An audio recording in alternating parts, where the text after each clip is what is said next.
झारखंड में जारी सियासी भूचाल और चंपई सोरेन को लेकर के सियासी अटकलों का बाजार काफी गर्म है। इस वक्त मैं राजधानी रांची के मुख्यमंत्री आवास के बाहर खड़े हैं। वो तस्वीरें आप देख लीजिए कि मुख्यमंत्री आवास के बाहर किस तरह से यहाँ पे मीडिया कर्मियों का जमावड़ा लगा है, क्योंकि जिस बात की खबरें पिछले 3 दिनों से खबरों अखबारों में, टीवी चैनलों में, सियासी हलकों में मची थी, अब उसमें कहीं ना कहीं विराम लगते हुए नजर आ रहा है। क्योंकि पूर्व मुख्यमंत्री चंपई सोरेन के साथ 6 विधायकों को बीजेपी में शामिल होने का जो बाजार चर्चाओं का जो बाजार गर्म था, उस पर अब विराम लग सकता है। क्योंकि अभी अभी चंपई सोरेन के आवास पे हम आपको बता दें कि कोल्हान के 4 विधायक जो चंपई सोरेन के साथ थे, वो 4 विधायक मुख्यमंत्री हेमंत सोरेन से मिलने के लिए पहुंचे हैं। जिसमें हम कह सकते हैं कि विधायक रामदास सोरेन, मंगल कालंदी, संजीव सरदार और समीर मोहंती, ये चारों विधायकों अभी मुख्यमंत्री हेमंत सोरेन से मिलने उनके आवास पर पहुंचे हैं। ये वही विधायक है जो चंपई सोरेन के साथ दिल्ली में बीजेपी में शामिल होने का जो बाजार गर्म था, उसमें उनका नाम शामिल था।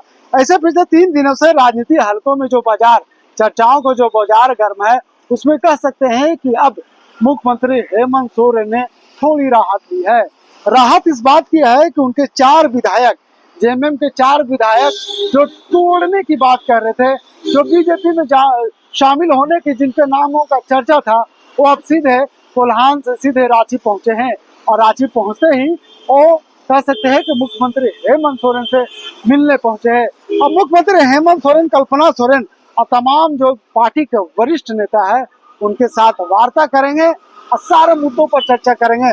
क्योंकि अभी तक जो अपडेट है, हम अपने दर्शकों को बता दें कि अभी तक जो अपडेट ये है कि चंपई सोरेन अभी भी दिल्ली में डेरा डाले हुए हैं।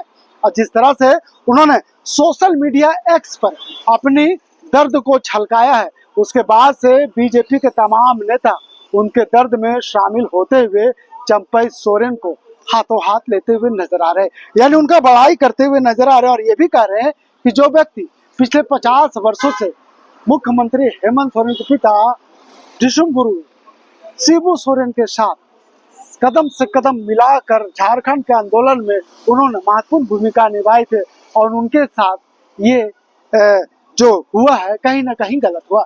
इसमें बीजेपी के प्रदेश अध्यक्ष बाबूलाल मरांडी ने भी हेमंत सरकार पर, हेमंत सोरेन पर निशाना साधा है। और कह सकते हैं कि बीजेपी के पूर्व प्रदेश अध्यक्ष प्रदीप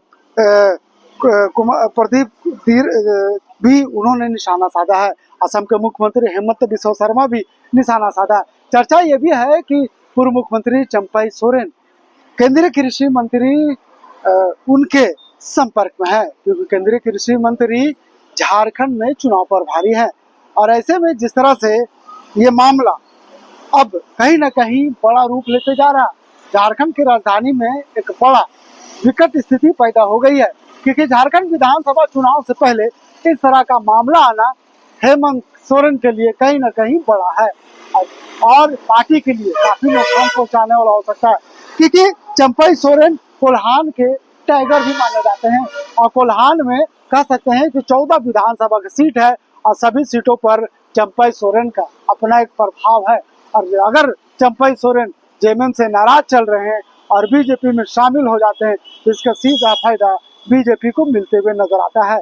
ऐसे में अगर बीजेपी में शामिल नहीं होते हैं, तो एक बार फिर से बिहार में आपने देखा था कि 1 महीने तक नीतीश कुमार ने जीतन राम मांझी को मुख्यमंत्री का पद सौंपा था। उसके बाद जीतन राम मांझी ने बगावत करते हुए नीतीश कुमार से उन्होंने पद पार्टी का छोड़कर अपनी पार्टी हिंदुस्तानी अवामी मोर्चा का गठन किया था, और आज वो केंद्रीय मंत्री है।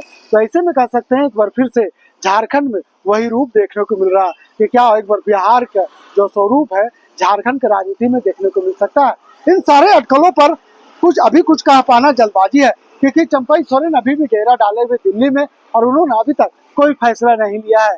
बस इंतजार किया जा रहा है कि चंपई सोरेन का क्या फैसला आता है, क्योंकि एक्स टूटल से उनका जो पार्टी का जो सिंबल है वो हट चुका है। अगर हम बात करें सरायकेला में जो उनका आवास है, उनके आवास से जो पार्टी का झंडा है वो फिलहाल हटा दिया गया है। तो कह सकते हैं कि चारों जिनका नाम शामिल थे 6 विधायक में 4 विधायक अभी मुख्यमंत्री हेमंत सोरेन से मिलने के लिए पहुंचे हैं। अंदर बैठकों का दौर जारी है, बाहर निकलेंगे तो उनसे चर्चा करेंगे, बातें करेंगे। उसके बाद हम अपने दर्शकों को एक बार फिर से अपडेट देंगे कि क्या कुछ मुख्यमंत्री हेमंत सोरेन के साथ वार्ता हुई है। फिलहाल इसी तरह की खबरों को देखने के लिए हमारे चैनल कोलांचल संवाद को आप सब्सक्राइब और फॉलो जरूर करें। अपने सहयोगी फैयाज के साथ मैं नौशाद, कोलांचल संवाद, रांची।